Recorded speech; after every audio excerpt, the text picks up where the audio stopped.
In an earlier episode of The Spin, Erin Ledbetter and I talked about brands' requirement to follow FTC guidelines for influencer content.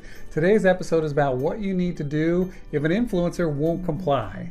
Well, first, it starts with what you do before the content is even gone live. The FTC has been pretty clear that it's up to the brand to make it clear to the influencer that they expect compliance. So that's step number one. Yeah.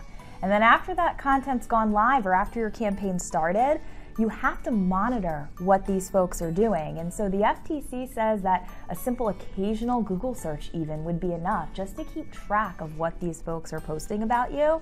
Now, if you want to take that extra step, be very safe about this, you should set up monitoring for these influencers in your social listening tool. Have it pull in any time the influencers that you're working with are mentioning your brand or keywords related to your brand. And if they don't, then you have to follow up. The key phrase here in the FTC guidance is reasonable effort. If the brand makes a reasonable effort to ensure compliance and to fix the problem, they will be fine.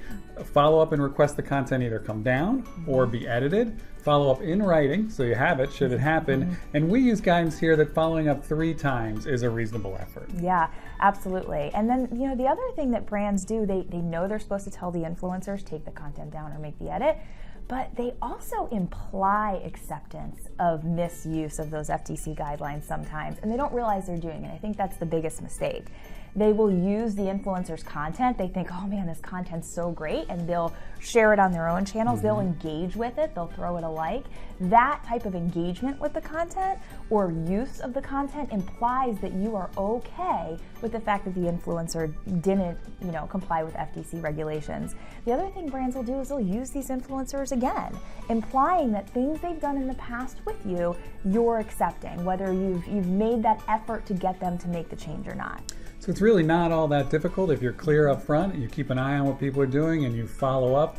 If they're doing it wrong, you should not run afoul of FTC compliance issues with your influencer marketing. We'll see you next time on The Spin.